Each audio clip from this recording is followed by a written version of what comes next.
அக்கா எலிமினேஷன் பண்ணி போனதுக்கு அப்புறம் கூட அது வந்துட்டு சும்மாவே இருக்காது போல இருக்கு. எனக்கு விஜய் விஷால் வேணும், விஜய் விஷால் வேணும் அப்படிங்கிற மாதிரி வந்துட்டு அடம் பிடிச்சுக்கிட்டு இருக்காங்க தர்ஷிகா அக்கா.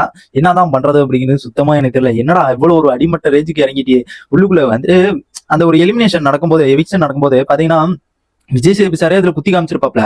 நீங்க உள்ள என்ன பண்ணிக்கிட்டு இருந்தீங்க, எந்த ஸ்டேஜ்ல மாறுச்சு, எந்த இடத்துல மாறுச்சு அப்படிங்கிறது உங்களுக்கு தெரிஞ்சா, அந்த வீடியோ பார்த்தோன்னே, ஜோனி வீடியோ பார்த்தோன்னே உங்களுக்கு தெரிஞ்சா அப்படிங்கிற மாதிரி கேட்கும்போது, அப்பயும் போயிட்டு விஷால் விஷால் விஷால் விஷால்ட்டு கியூட் போட்டுட்டு இருக்காங்க. நீங்க லவ் ரொமான்ஸுக்கு மட்டும்தான் வந்திருக்கும் போல தர்ஷிகா. வந்த புதுசுல நான்லாம் சத்தியமா ஏன்டா சொன்னோன்னு இருக்குது. இவங்க தாண்டா டைட்டில் வின்னர், டாப் 5க்கு போறதுக்கு வாய்ப்பு இருக்கு. செம்மையா ஸ்ட்ராட்டஜி கேம் போட்டு விளையாடுறாங்க. கிட்டத்தட்ட 2-3 வாரமா நான் வேற தொடர்ந்து லைக் போட்டு வச்சிருந்துச்சு, சாரி ஓட்டு போட்டு வச்சிருந்தேன். அது வந்துட்டு சுத்தமா வேஸ்ட் ஆச்சு போல இருக்கு. என்னடா எனக்கு புரியல. சரி ஓகே, நல்லா தான் கேம் விளையாடுறாங்க, நல்லா ஸ்ட்ராட்டஜி பண்ணி விளையாடுவாங்க பார்த்தா இது ஒரு ஸ்கூல் டாஸ்க் வந்தோன்னே கிழிச்சு விட்டானுங்க. இப்போ வந்துட்டு அக்கா வந்து வெளியில வந்தோடனே ஒரு போஸ்ட் போட்டிருக்கு பாரு, சகிக்கல. மறுபடியும் ஆரம்பிச்சுட்டாங்க நம்ம விஜய் விஷால் கதை. உள்ள இருக்கும்போது இப்ப 100 கேமரா இருக்கும்போதே எங்க அக்கா வந்து என்னென்ன சிலிமிஸ் வேலை எல்லாம் பண்ணுச்சு.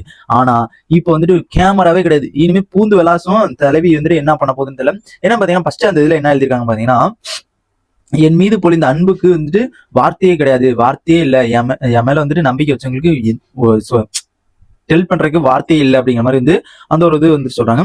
நான் ஒரு கட்டத்துல உங்க அனைவரையும் வந்துட்டு டிசப்பாயிண்டடா வந்துட்டு பாத்திருக்கேன், டிசப்பாயிண்டடா வச்சிருக்கேன் அப்படிங்கிற மாதிரி வந்துட்டு அதை வந்து சொல்றாங்க.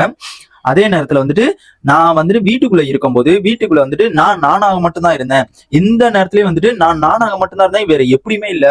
என் என் கேரக்டர் எப்படி, என்னோட லெவல் எப்படி, வெளியில எப்படி இருந்தனோ நான் அதே மாதிரிதான் உள்ளுக்குள்ளேயே போயிருந்தேன். அந்த ஒரு கேமுக்காண்டி வந்துட்டு நான் மாறவே கிடையாது அப்படிங்கிற மாதிரி வந்து சொல்றாங்க. நெக்ஸ்ட் பாத்தீங்கன்னா எந்த நேரத்துலயும் நம்ம ஃபேக்காவே இருந்தது கிடையாது.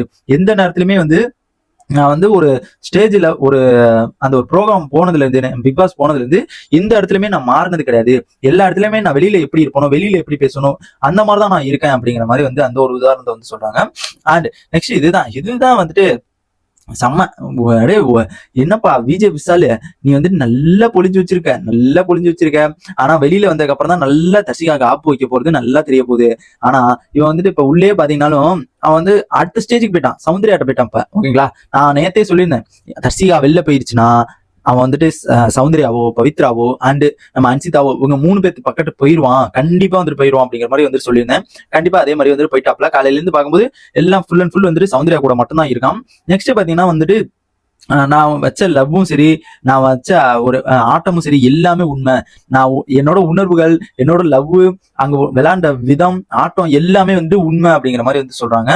அண்ட் இதுதான் உங்கள் தர்ஷிகா அப்படிங்கிற அளவுக்கு வந்து சொல்லியிருக்காங்க.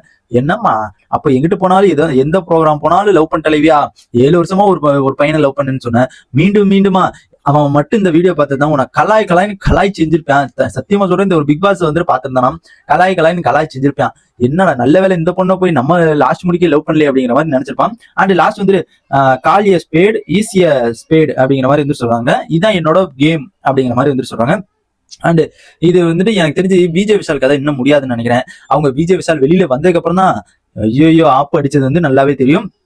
கண்டிப்பா வந்துட்டு வெளியில வந்துட்டு தர்ஷிகாவை கண்டுக்குவானான்னு பார்த்தா எனக்கு தெரிஞ்சு அதுக்கெல்லாம் வாய்ப்பே இல்லை. ஏன்னா அவன் வந்து வெளியில போனோடனே அவன் கேம் வந்துட்டு எப்படி இம்ப்ரூவ்மெண்ட் ஆயிருக்குன்னு பாருங்களேன். அப்ப இருந்த கேம் எப்படி, ஸ்டார்டிங் இருந்த கேம் எப்படி இருந்துச்சு, தர்ஷிகா கூட இருந்த கேம் எப்படி இருந்துச்சு, இப்ப இந்த வாரம் ஒரே நாள் தான் இருக்கு, அதுக்கப்புறம் எப்படி கேம் பிளே வந்திருக்குது, அவன் எப்படி சூடு பிடிக்க ஆரம்பிச்சிருக்கான் அப்படிங்கிறது நீங்க ஆல்ரெடி லைவ் பார்த்துருந்தா கண்டிப்பா தெரிஞ்சிருக்கும்.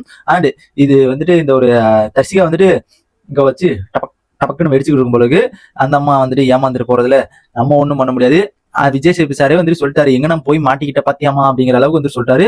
அப்ப இது வந்துட்டு தெரிஞ்சல, நான் மறுபடியும் வந்துட்டு விஜய் விஷாலை வந்துட்டு மீண்டும் சந்தித்து வேற பிக் பாஸ், நான் தெலுங்கு பிக் பாஸ் போறேன்டா, ஹிந்தி பிக் பாஸ் போறேன்டா, இங்கெல்லாம் என்னடா ஒண்ணுமே பண்ண விட மாட்டேங்கிறீங்க, நான் தெலுங்கு பிக் பாஸ் போறேன்டா, ஹிந்தி பிக் பாஸ் போறேன்டா, போங்கடா நீங்களும் உங்க தமிழ் பிக் பாஸ் அப்படிங்கிற அளவுக்கு வந்துட்டு நம்ம தர்ஷிகா இருக்க போறாங்க. அடுத்து வந்து ஜோடியா வந்துட்டு ஹிந்தி பிக் பாஸ் போறதா வந்துட்டு ஐடியா வச்சிருப்பாங்க இருக்கு. பார்க்கலாம் என்னதான் நடக்குது அப்படிங்கிறது. உங்களில் லாஸ்ட் என்ன போடுங்க, உங்களில் தர்ஷிகாவா